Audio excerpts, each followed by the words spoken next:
Muy bien, pues placer de reencontrarnos aquí con el doctor Miguel Ángel Cruz en esto que hemos llamado Ponte la Bata, episodio 2, y hoy tenemos a una invitada que estoy seguro que va a ser como una caja de sorpresas. Es una invitada muy especial, Alejandro, es mi jefa. ¡Oh! Sí. Solo tú te atreves a semejante cosa, ¿verdad? Miguel. Sí, es valiente, ¿no? Invitar a un jefe a un podcast a hablar de su vida y pues escuchar, ¿no? Sus historias. Y más cuando ese jefe es un referente. Es un referente no solo nacional, sino mundial. Maravilloso. Sí. Ahora, este referente mundial, hablamos puntualmente de la doctora Aloja Meave González. Bienvenida, doctora. Gracias, muchas gracias. Gracias por estar aquí.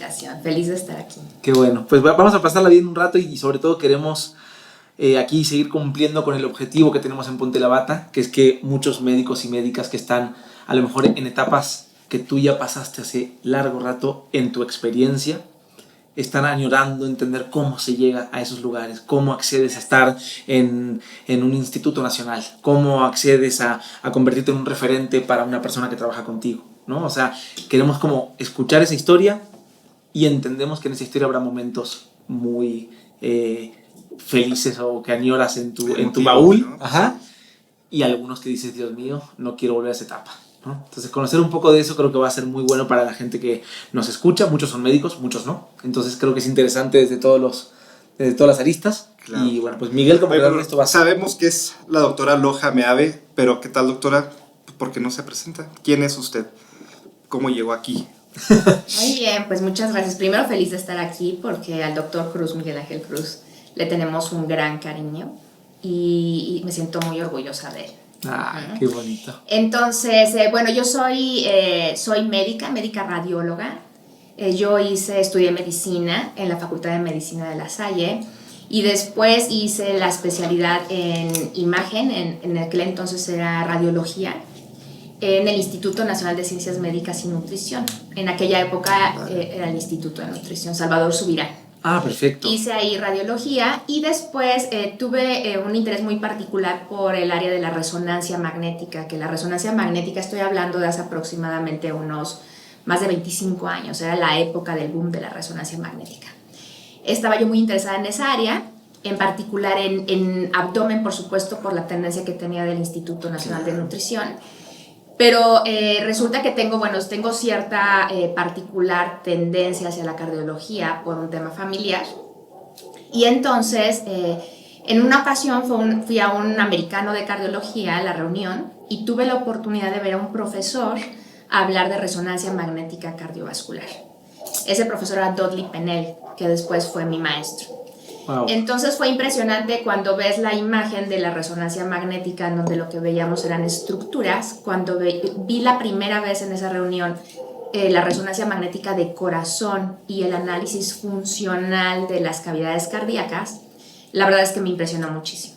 Y entonces toda esa tendencia que tenía hacia el abdomen, hacia las estructuras que prácticamente vemos estáticas, si de alguna manera lo puedo decir, el ver el corazón me impactó muchísimo y es cuando decidí que iba a hacer resonancia Pero magnética. usted ya estaba haciendo, ¿usted ya había terminado resonancia magnética en Médica Sur? No, yo estaba haciendo, en esa etapa, después de terminar la residencia en radiología, yo estaba haciendo resonancia de cuerpo en Médica Sur. Estaba haciendo el fellowship de resonancia de cuerpo y es entonces cuando decidí que después iba a hacer resonancia magnética cardiovascular.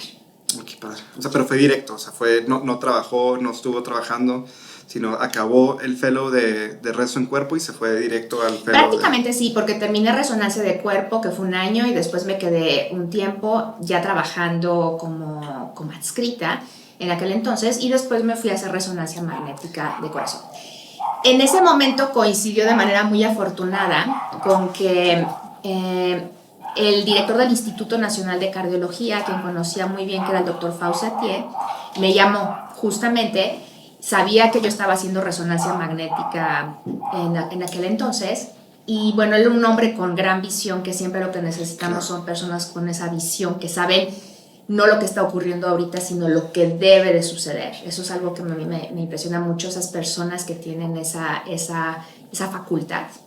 Claro. Me llamó y me dijo que quería que hiciera resonancia magnética cardíaca para regresar al instituto. Claro. La verdad es que algo que ha ocurrido siempre en mi vida, y creo que al final ocurre en la vida de todos, es que se van dando todas estas circunstancias que podríamos llamar coincidencias. Que nos van poniendo en un lugar. Que te van como alineando cuál va a ser el camino. Creo que a todos nos ocurre esto. Creo que la clave es saber identificarlas, tener esa sensibilidad para verlas. Y comentaste, te voy a hablar de tú, porque es ponte la bata, como decíamos, ¿no? Pero un poco como comentabas y lo definiste recién hablando de la resonancia, decías como si lo pudiéramos ver como un elemento estático que no lo es, ¿no? Hablando del, no sé si hablas del corazón o del... Ayúdame Buen punto, ¿no? Sí, está muy interesante. Entonces lo que hablabas como de esto estático, pero te asombró que en realidad esto que vemos como estático no es estático, ¿no? Que tiene un montón de lecturas y de cosas que ustedes les dan información para entender qué es lo que está sucediendo en ese cuerpo, ¿sí? Sí, así es. Entonces, a lo que iba con esto es como ese fluir y esa cosa no estática es lo mismo que nos pasa a todos en algún momento cuando entendemos que una cosa nos conecta a la otra. De pronto pensamos que somos personas estáticas, ¿no? Que vamos y nos formamos en la universidad y que vamos y entramos a un hospital y todo parecía como hitos, pero esos hitos están llenos de movimientos y de resonancias, sí. ¿no? Sí. Que nos hacen llegar a esos lugares. Qué interesante que estés juntando estas dos cosas porque nosotros hacemos resonancia y sí. O sea, nosotros jugamos con el magnetismo, ¿no? A eso voy. Para crear una imagen. Sí. Y jugamos con estas fuerzas de atracción de los protones, ¿no? Para crear la imagen. Y ahorita que lo estás poniendo en esta, no sé, filosóficamente, tienes razón. O sea, todo se mueve atraído hacia pues es que hacen ustedes, sí, hacen ustedes esa especie como de alquimia o de entendimiento y como dicen, ¿no? Conociendo... A mí me gusta pensar que lo que yo hago es magia. Ay, Miguel. El doctor Miguel. Ahora, suena espectacular y creo que tienes un recorrido evidentemente donde has aprendido de muchísimos maestros y te has convertido en una maestra para aquellos que están aprendiendo también. Y aunque el aprendizaje nunca se acabe y constantemente estés actualizándote o estés aprendiendo del día a día y seguramente aprendas de tus alumnos y aprendas de las personas que te rodean sin importar sus caminos, o sea, todos te aportan algo. Y yo quería ver como en qué momento la doctora Loja no era doctora en algún momento y dijo, pues yo creo que lo mío es la medicina, o no fue así, o cómo fue, o sea, se encontró, era algo inevitable, ¿qué nos puedes contar de esa parte? Sí, creo que ese es un punto interesante porque sí, efectivamente en todas las personas es de una manera diferente, ¿no? Una vez escuché a alguien decía que no eliges la medicina, sino que esta vocación, la medicina, te elige a ti. Entonces, creo que eso es algo interesante y creo que podría aplicar en mi caso muy particular. Desde que era niña, o sea, mi familia no son médicos, en mi familia están dedicadas al área de las finanzas. Okay.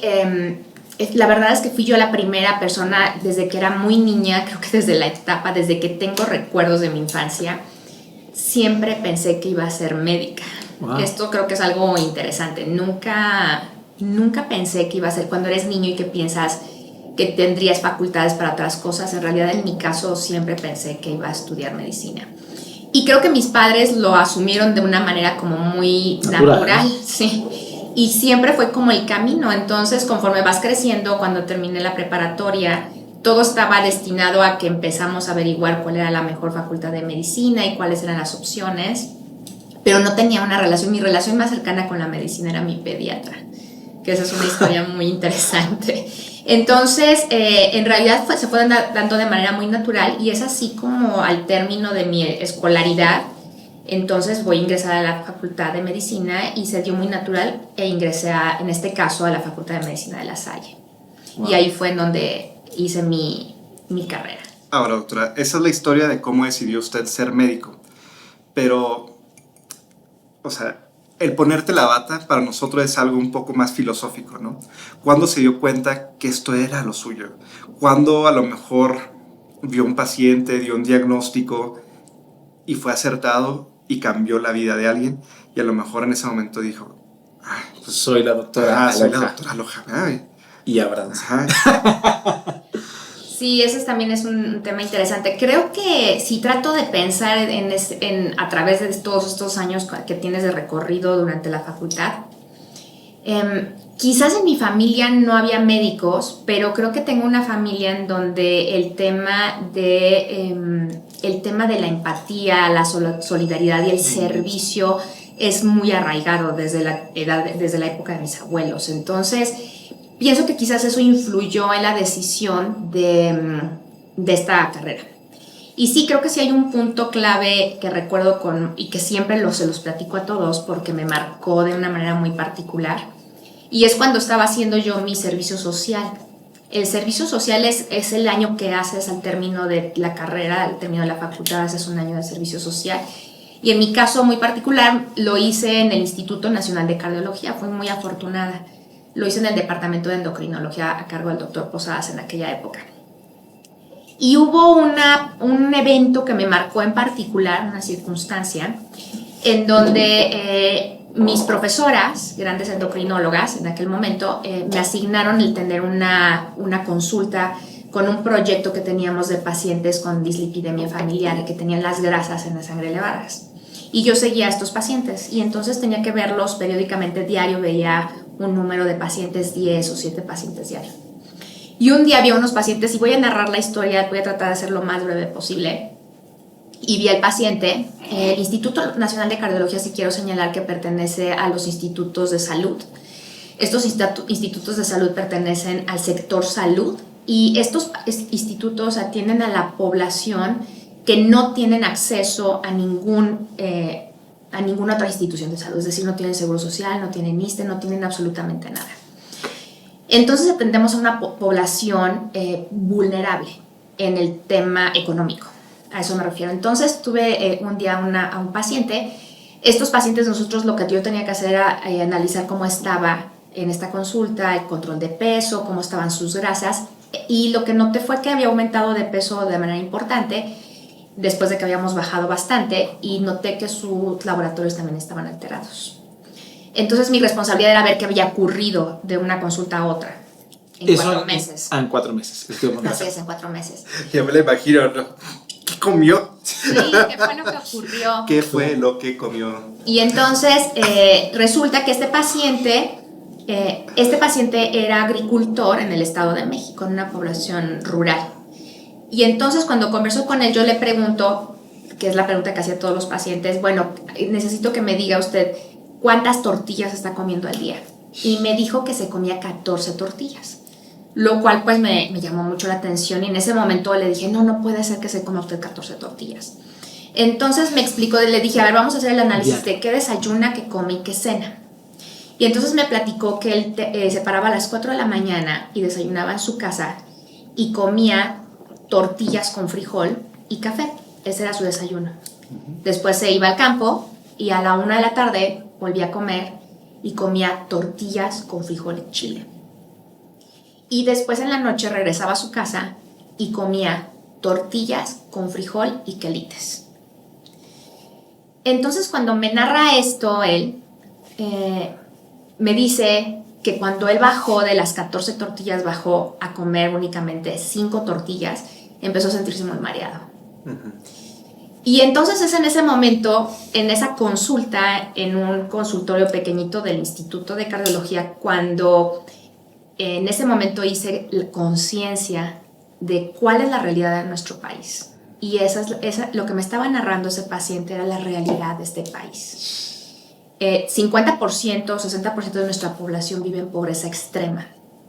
Y estos pacientes son los que requieren de la mejor atención que debe de existir. Y en ese momento, creo que para mí fue un momento, y lo recuerdo y lo señalo, y siempre que tengo oportunidad se lo cuento a estudiantes o a mis residentes o a mis amigos, es el momento en que decidí que yo tenía que pertenecer al sector salud y que iba a dedicar los siguientes años de mi vida a este tipo de población, definitivamente. Wow. Claro, y ahí le diste un propósito también, supongo, o cobró un propósito muy satisfactorio a nivel personal, ¿no? El pertenecer a un sistema de salud que pueda cambiar o pueda marcar la diferencia en un sector vulnerable. Pero ¿sabes qué?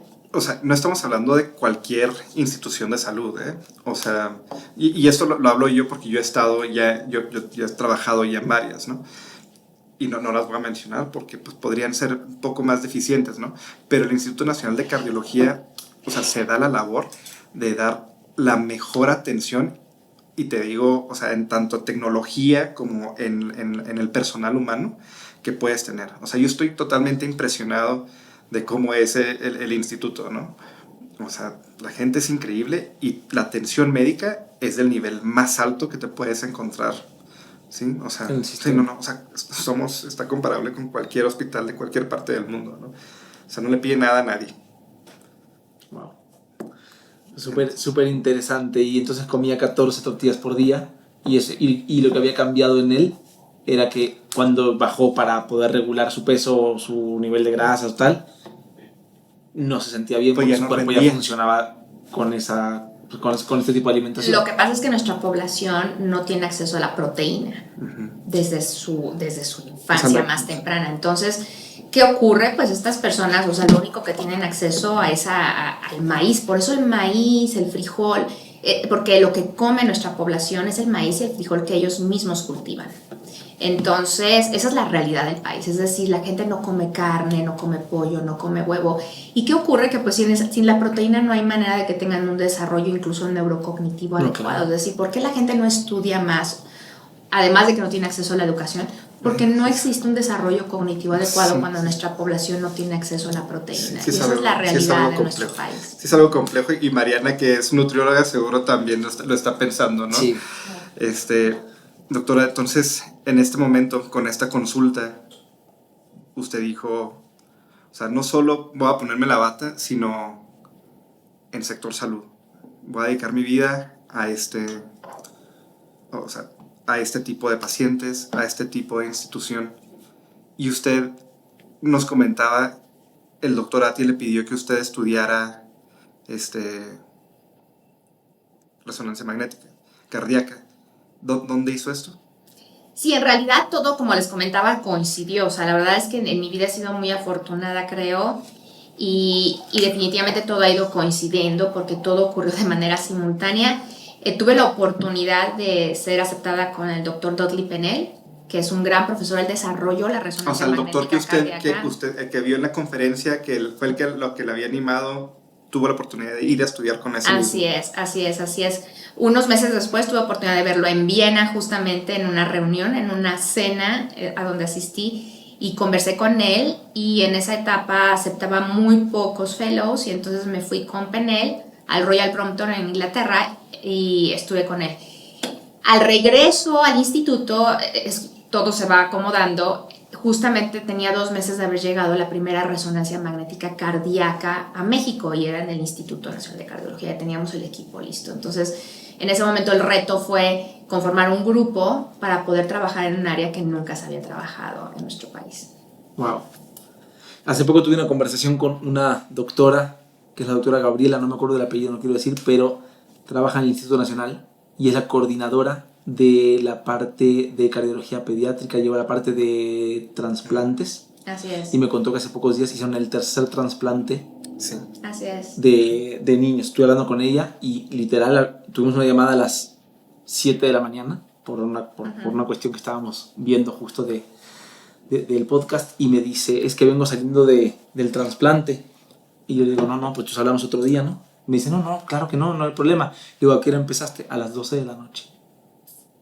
Pues el trasplante para el niño empezó a las 12 de la noche y eran las 7 de la mañana. Ella venía saliendo de la cirugía, y aún así con toda la disposición para estar platicando como si se hubiera recién despertado y bañado y, ¿sabes? Como arrancado el día. Con buena disposición. Sí. Ajá, y entiendo esto que, como dices tú, Miguel, y como nos dejas ver tú también, doctora, como que todo esto es una muestra de que más allá de los lugares en los que uno se pueda encumbrar en diferentes puntos, y sin importar la situación socioeconómica que cada quien tenga, al final todo el mundo está operando en función de que haya un sector que a lo mejor no tiene este acceso que decimos. Cuando hablabas de las tortillas, esos son 20 kilos de tortillas al mes. O sea, recién hacía la cuenta, son 20 kilos de tortilla al mes, que digo, yo desconozco honestamente los aportes nutricionales que pueda tener, pero evidentemente, pues 20 kilos de masa Sí, bajos, ese es En el un mes problema. explican que en 4 meses puede haber aumentado de peso. Pues es el aporte calórico que Es tienen el aporte nuestros calórico, sí, pacientes, más. o sea, justamente, o sea, yo luego escucho a la gente cuando menciona y dice, y bueno, ¿y por qué los trabajadores de la construcción o por qué los agricultores, por qué solo toman Coca-Cola, deben de tomar agua? Evidentemente, el único aporte calórico que tiene esta población es justamente una Coca-Cola. Claro. O sea, no es como que luego lleguen y se coman una carnecita. Sí, exacto. Entonces es como, No o tomo hay. coca y es el aporte calórico que puedo, o tomo agua y no tengo aporte calórico de ningún tipo.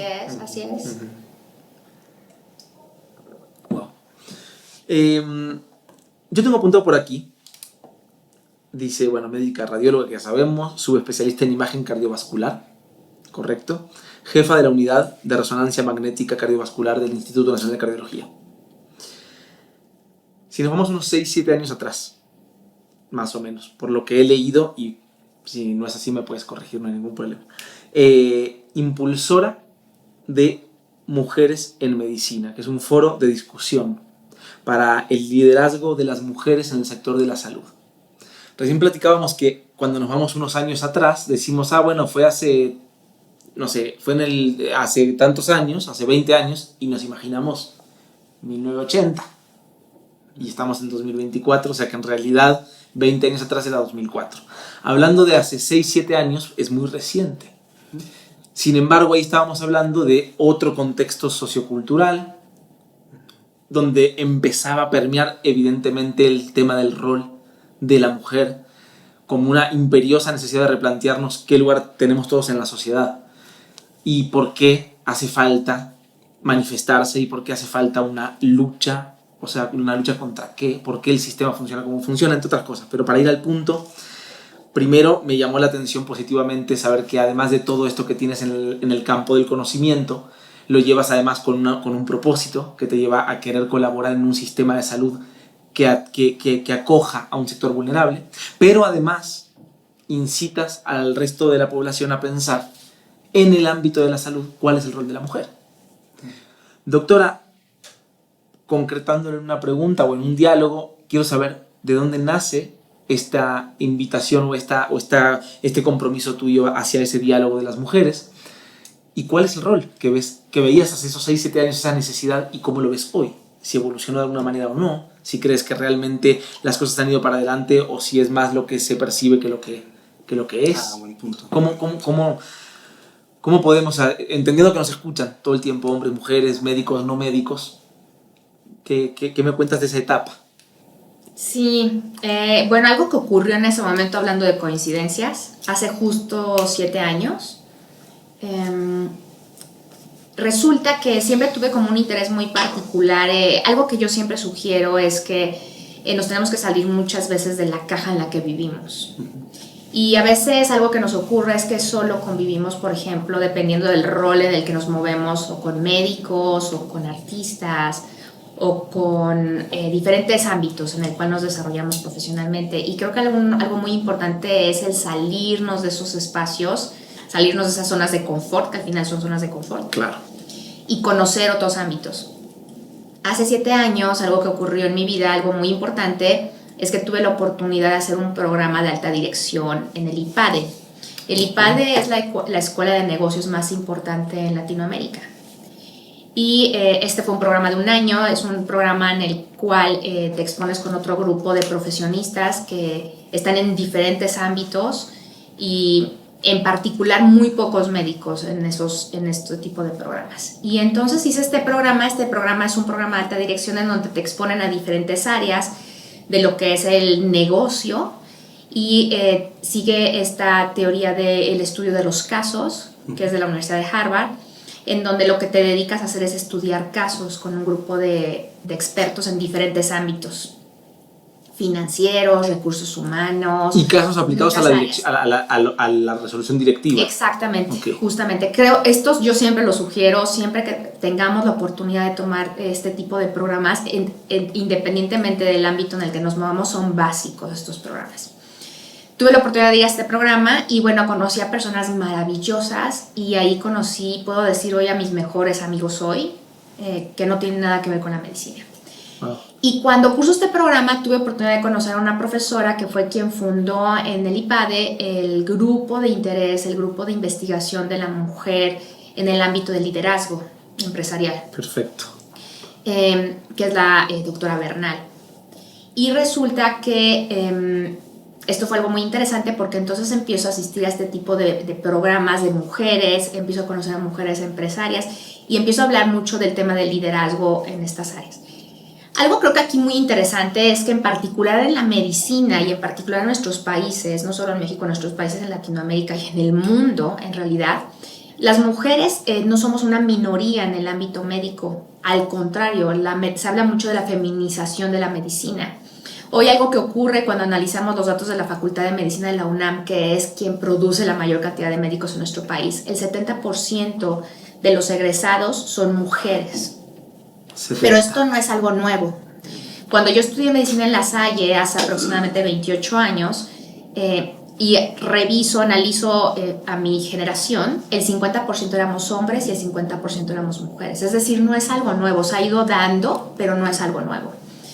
Pero ¿qué ocurre cuando analizamos? Esto lo hemos analizado en mujeres, tenemos esta iniciativa que se llama Mujeres en Medicina. Cuando analizamos los datos, por ejemplo, de los Institutos Nacionales de Salud, y analizamos las posiciones de la dirección, las posiciones de liderazgo, de toma de decisión, vemos que únicamente en los institutos de salud en particular, únicamente el 20% son mujeres ocupando posiciones de toma de decisión. Breve interrupción. Cuando hablamos de instituciones de salud o de institutos de salud, por ejemplo, el Instituto Nacional de Cardiología sería uno de Así ellos. es. ¿Estamos de acuerdo? Estamos hablando de ese tipo. No, perfecto. Lo pregunto porque, como digo, escuchan médicos y no médicos y de pronto, como está interesantísimo y es súper universal. También está bien complejo cómo está formado el sistema de salud en México. Pero yo creo que usted tiene este dato de los institutos, pero creo que es real en todos, en IMSS, en ISSSTE, en todos los demás.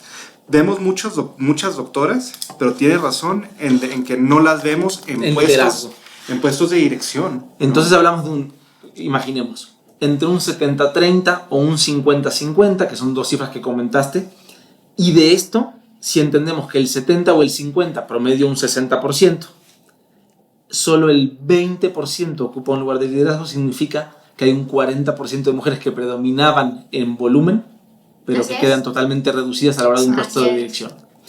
Y creo que aquí un número muy importante y que a mí sí me impacta en lo particular y debería impactarnos a todos, claro, y a todos los que toman decisiones, es que un número más que analizamos es que los hospitales, es decir, el Instituto Nacional de Cardiología, pero todos los demás institutos, todas las demás clínicas y hospitales de tercer nivel, de segundo nivel de atención y de primer nivel de atención en todos los diferentes sectores de salud, en todos los hospitales privados, el 70% de la población del personal médico, el 70% somos mujeres. Esto quiere decir que prácticamente las mujeres son las que mueven los hospitales. Y cuando analizamos este 70%, el 50% de ese 70% corresponde a personal de enfermería. El personal de enfermería es un personal primordial en las instituciones de salud y hasta hoy en día muy poco valorado. Muy castigado. Muy poco valorado, sobre todo en lo que se refiere a lo que ganan. Entonces, estos son puntos que debemos de tener en cuenta. Entonces, es absurdo el que yo piense que en un hospital, cualquier institución de salud donde el 70% del personal son mujeres, no existan medidas o no existan factores a tomar en cuenta para todas las tomas de decisión, desde infraestructura, desde políticas, o sea, a todos los niveles. Debería de ser algo primordial el tomar en cuenta. O equitativo, ¿no? Equitativo por lo menos. Así es, pero ¿cómo se van a tomar en cuenta si no están las mujeres en esas posiciones de toma de decisión? Entonces, la verdad es que se vuelve como un círculo vicioso muy tóxico. Y no me quiero imaginar también los abusos de poder que existirían o existirán. Existen, ¿no? Entendiendo igual que, como decías tú, que al final la base de la pirámide hoy se sustenta por puras mujeres, aunque en la cúpula exista un decididor. Oye, y justo eso te pone en riesgo, o sea, son presas, digo, ¿qué quiero decir? No, claro, las pone en riesgo de que justo algo pase, ¿no? Porque yo soy el jefe. Exactamente. ¿Sí me entiende? Y tengo aquí a tantas... ¿sí claro. Wow. Pero bueno, entonces usted hace 7 años estuvo en este curso del IPADE, está esta situación de género. ¿Qué está pasando? ¿qué vamos a hacer? Tenemos esta desigualdad. ¿Qué pasa? ¿Qué sigue? Bueno, dos problemas muy importantes en el sector salud y que esto yo lo viví en un Instituto Nacional de Cardiología, que es una institución, considero que es la institución con más tradición en nuestro país cuando pensamos en el Instituto de Cardiología. Como en todos lados, existían muchos problemas en relación a la discriminación hacia las mujeres que laboraban en estos sitios. Entonces, bueno, ¿qué ha pasado hoy después de 7 años? Iniciamos con esta iniciativa de Mujeres en Medicina. Empezamos a hablar de liderazgo, coincide con toda esta época de Me Too, por supuesto. Y evidentemente uno de los puntos claves a trabajar y a estar muy pendientes es el tema de discriminación, el tema de acoso, el tema de violencia, algo totalmente normalizado en nuestras instituciones de salud. Hoy en nuestro país, este 70% de mujeres que trabajan en los hospitales viven en muchas ocasiones víctimas de discriminación, de acoso, de violencia, de una manera muy cotidiana y totalmente normalizada. Esto es algo que con esta iniciativa hemos tratado de trabajar, hemos sobre todo intentado que se hable del tema, porque antes ni siquiera se hablaba. Es decir, visibilizarlo fue el primer escalón que se logra a través de Mujeres en Medicina, como intención de que eso no quede supuesto, olvidado o en el inconsciente. Así es. Tú eres una mujer líder. Es pregunta. Pues considero que he tenido la oportunidad y el privilegio de poder tomar decisiones, al menos en mi área, y he hecho todo mi esfuerzo por influir en que las cosas cambien. Súper. Eso justo ahí quería preguntarte. Yo hasta ahora veo que, hablando de las resonancias y este paralelismo que decíamos, medio filosófico, tu vida personal tiene una resonancia absoluta con tu vida profesional. Y en esta vida profesional eres un caso de una mujer científica, a la vez que humana y líder. ¿Qué está en las manos de las mujeres? O sea, más allá del sistema como está planteado, ¿qué está en manos de las mujeres o de las personas todas, pues, para conquistar esos lugares? O sea, ¿en qué punto hay que reclamarle a alguien más y en qué punto crees tú que lo que sí está en manos de cada quien modificar para llegar a ciertos lugares también está pasivo? No sé si me explico el punto. ¿No? O sea, digo, hay una parte que la entiendo perfectamente, que viene como de una macroestructura que romperla lleva, no sé, qué cambios y evoluciones inmensas. Pero hay otra parte donde a lo mejor tú como líder dices, ¿qué me diferencia a mí de otra compañera mujer que veo que no evoluciona de la manera en la que a mí se me fueron articulando las cosas y que no dependa de la suerte? Sí, ayer, hace unos pocos días, yo soy fan de las redes sociales. Ok. Y justamente, lo voy a mencionar porque me llamó mucho la atención, una persona a quien aprecio y admiro mucho, no somos grandes amigos, pero sí lo aprecio, y que justamente coincide que es de la misma tierra de ustedes dos, que es el doctor Thierry, que es el jefe de urgencias del Instituto Nacional de las Ciencias Médicas y Nutrición. Okay. Es una persona importantísima porque juega una actividad diaria muy trascendental. Justamente posteó y puso una frase en donde pone que algo así como que de los inconformes es la vida, es el futuro, ¿no? De los inconformes. Y entonces me encantó cuando lo leí porque me di cuenta de que yo he vivido inconforme, insatisfecha siempre. No me acuerdo si era inconforme o insatisfecha. Y entonces le escribí. Perdón, ¿te diste cuenta que tú habías vivido? Sí, yo soy esa figura, yo soy así. Yo vivo siempre insatisfecha. Creo que sí, insatisfecha es la palabra. Y entonces le escribí y se lo pregunté, ¿no? Le dije, me encantó esa frase, ¿no? Y me dijo que la había escuchado con su hijo, que era fan de un grupo uruguayo de música y que había una canción. Tenemos que escuchar esa canción. ¿Cómo se llamará el grupo? Me dijo, me lo mandó, se los voy a compartir después. La Vela Puerca. Tenemos alguien que nos puede ayudar con a buscar es un grupo uruguayo, es insatisfecha la palabra. ¿Se llamará La Vela Puerca o algo así? Me lo mandó, ahorita se los comparto, lo tengo en mi cel. Porque me compartió la Eres argentino, deberías de saber. Sí, por eso estoy pensando. Son países que están ahí cerquita. Uruguayo. Sí. Pero entonces me di cuenta y me hizo reflexionar mucho porque me pareció muy interesante que siempre he sido una persona insatisfecha. porque siempre quiero más. Y entonces algo que me parece muy interesante, y a eso se refería él, que siempre que estás insatisfecho, el mundo es de los insatisfechos, ¿no? Como los que logran cambios. Y algo que a mí me ha ocurrido mucho siempre es que siempre me pongo una meta, Sí. alcanzo la meta, y ya que estoy en la meta, Ya tiene otra me meta. siento insatisfecha. Sí, haz Y más. quiero más, y quiero más, y quiero más, y quiero más. Y creo que son los insatisfechos los que logran los cambios. Y algo que siempre había tenido yo claro, algo que siempre había tenido yo muy claro, es que a mí siempre me han dicho que no. O sea, siempre, en el Instituto de Cardiología, en donde llevo 21 años, por ejemplo, siempre me he enfrentado a que no se puede, que no es posible, que no lo podemos Te alcanzar. entiendo perfecto, porque en el área del arte nos enfrentamos a no sirve, no es suficiente, no es el perfil, no se puede ahorita, no sé qué, no eres tan famoso, no tiene... O sea, el no es... Y fíjate que yo no lo entiendo porque yo veo a la doctora Loja y como estaba diciendo ahorita, ella se pone una meta y la cumple. Entonces yo siempre he vivido de esos logros, ¿no? O sea, por eso estoy aquí, porque la doctora consiguió un equipo nuevo. Perdón, pero por eso la gente piensa frecuentemente que es fácil. Cuando ve los resultados como, bueno, sí, pero ella... Muy fácil, ¿no? Y entonces buscan, ¿no? Sí, Cuánta pues cosa pueda aparecer. Pero la realidad es que esa resonancia, y vuelvo a ese punto porque me gustó la esencia de lo que hacen, como que esa resonancia de entender que todo eso que parece estático sí tiene vida y sí se mueve. O sea que dentro de ese escalón que tú creces, dentro de ese equipo que armas, detrás de ese liderazgo o dentro de ese liderazgo existe un constante no estar satisfecha en busca con un propósito de llegar a lo mejor de ti, es que te lleva a ser la doctora Aloja como eres, con todo, ¿no?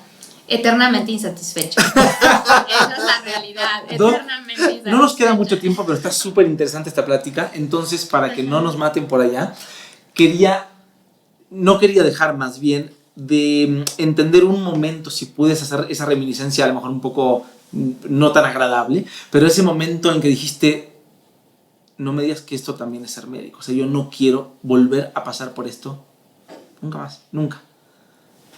Sí, sí hay un momento. ¿Lo puedes compartir? Sí hay un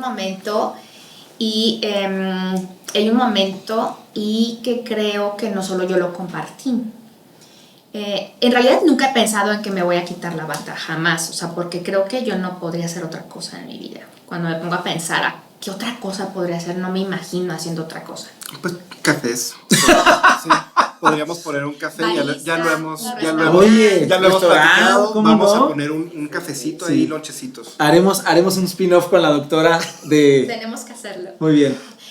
Creo que uno de los momentos críticos en mi vida, como persona y en lo profesional, fue definitivamente la pandemia. Sí. Definitivamente. Claro. La pandemia para mí en lo particular fue un momento, creo que ha sido una de las crisis, la peor crisis en salud en la época moderna que hemos cruzado todos. En lo particular para mí fue una época de esta incertidumbre, ¿no? Esta incertidumbre creo que es siempre lo peor. Y aprendí que en esta época de incertidumbre el punto clave son los liderazgos. Esta obsesión que tengo yo con los liderazgos y aprender a ser líder y la insatisfacción, sentirte insatisfecho siempre.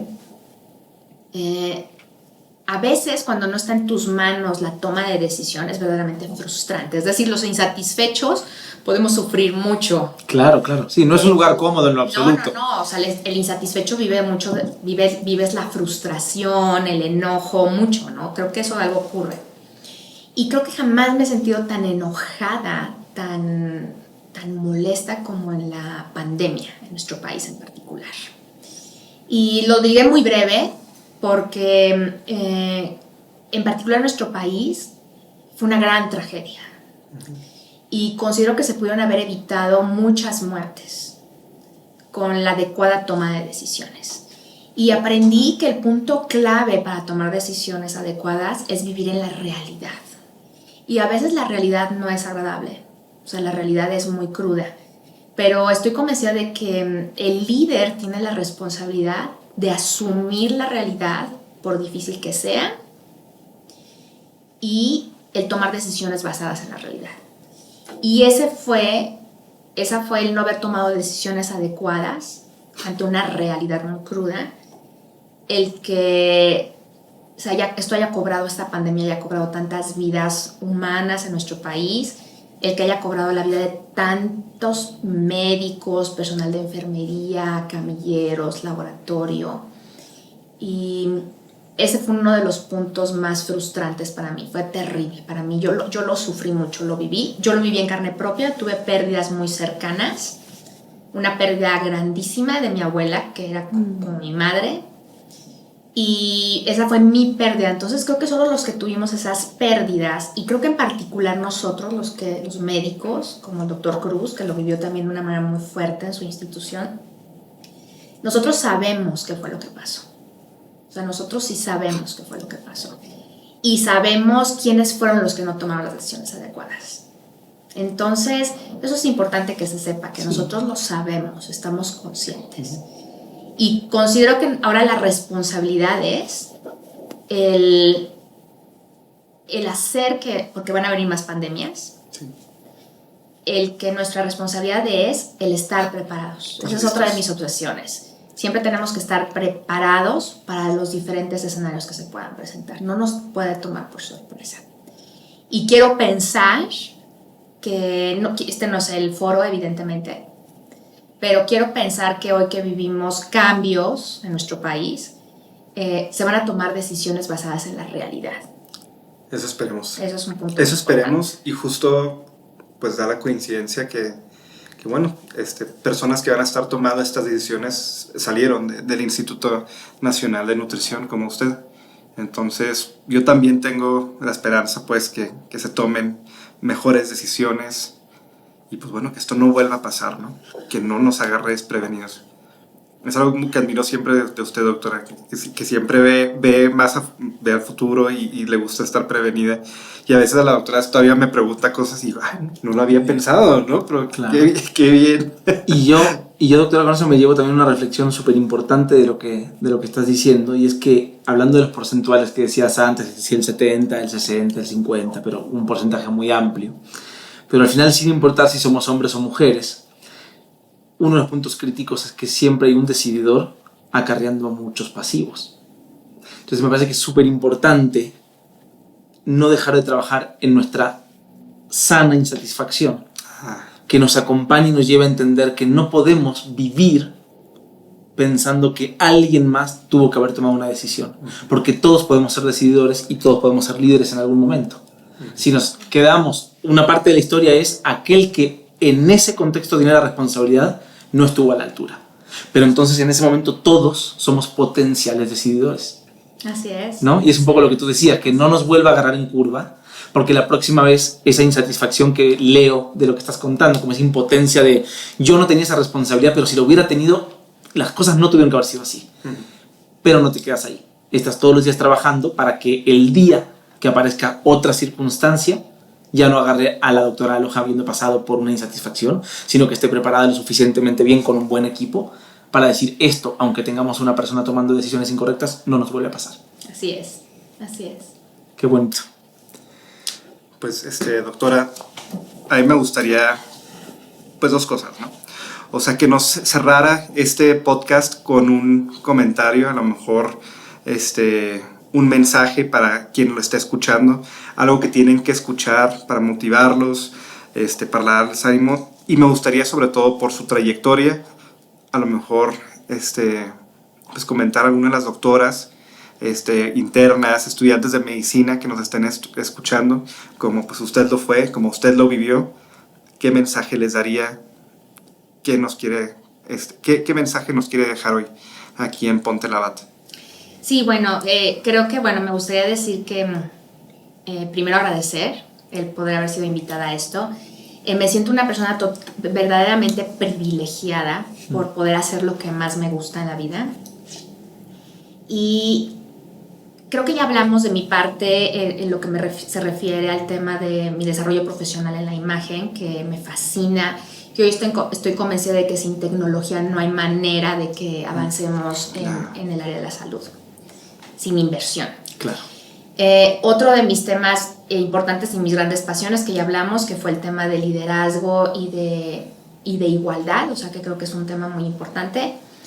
Y creo que algo que también ha sido muy afortunado en mi trayectoria y que algo que me fascina, y yo se los digo muchísimo, es me fascinan los estudiantes y los residentes y me encanta la gente, o sea, creo que esto es algo muy importante.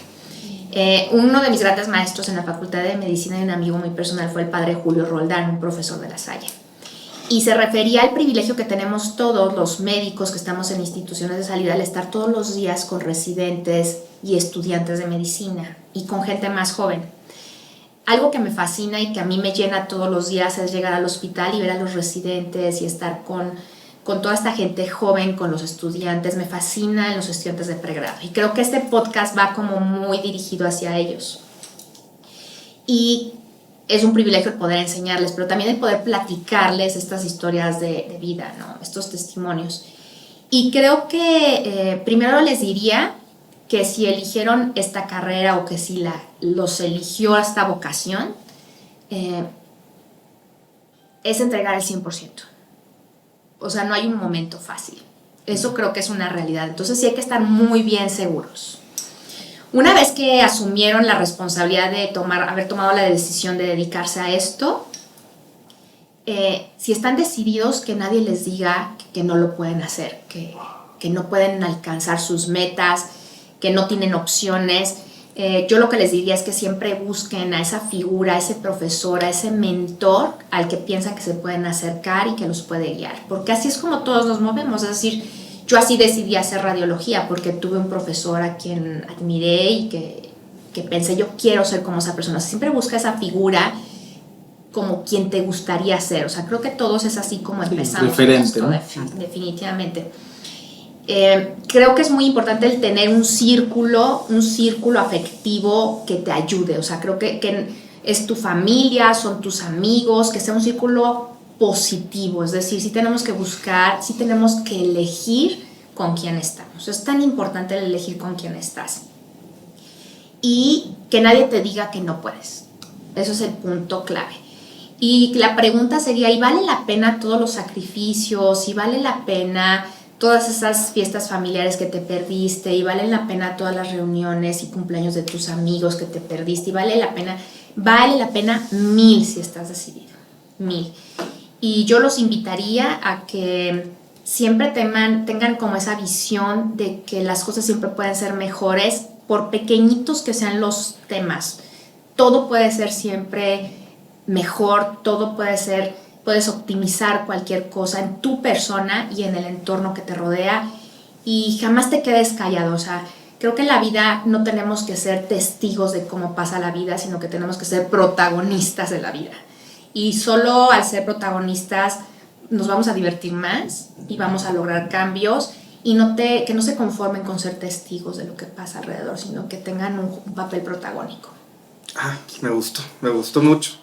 Me gustó mucho ese mensaje y me inspiró, más porque estoy con un actor y me hizo sentir como que yo también era un actor un protagonista en esta película de la vida, ¿no? Sí, doctora, pues nosotros agradecemos muchísimo que hayas, hablando de las elecciones, que hayas elegido pasar este rato con nosotros. Miguel, tú tienes la fortuna de seguir compartiendo con la doctora. Sí. Espero yo también me voy a pegar más para seguir conociendo, porque yo admiro mucho lo que hacen y me parece que lo que compartiste hoy, que me encantaría que durara muchas horas más, pero también la gente hoy es más que quiere todo rápido, inmediato y corto. Entonces me parece que está bueno que en este pequeño tiempo, quien tenga interés, el interés tiene patas, quien tenga interés pues busque más, encuentre en algún lugar algún referente que le guíe, y como decías tú, que sepan que todo aquel que quiere ser tomado de la mano y tienda su mano para ser tomada, siempre va a haber alguien dispuesto a jalarlo, ¿no? y a acompañarlo. Cada quien tendrá a alguien a quien está marcando, a quien está acompañando, y bueno, pues yo agradezco que seas una interesada líder profesional, científica, que se ha formado en lo humano, pero también en lo profesional, y que aún así no deje de compartir estos momentos caseros y que tienen una finalidad nada más de que la gente siga conectando con estos propósitos. Muchas gracias. Gracias, Doc. Gracias, doctora. Gracias por ser mi jefa. Gracias por querer compartir con nosotros. Me encantan sus historias de vida. Me encanta la manera que nos lo cuenta. Y pues bueno, esperemos que esto ayude a alguien que esté pues estudiando medicina y en el internado, o que incluso ya sea doctor y necesitaba escuchar algunas de estas cosas, ¿no? Sí, y Miguel, por último, yo creo que me hizo pensar la doctora, quien se pone la bata no se la quita nunca. Definitivamente. ¿No? Bueno, pues esto fue el segundo episodio de Ponte la Bata con la doctora Aloja. Muchísimas gracias por estar aquí. Gracias por estar aquí, doctora. Gracias.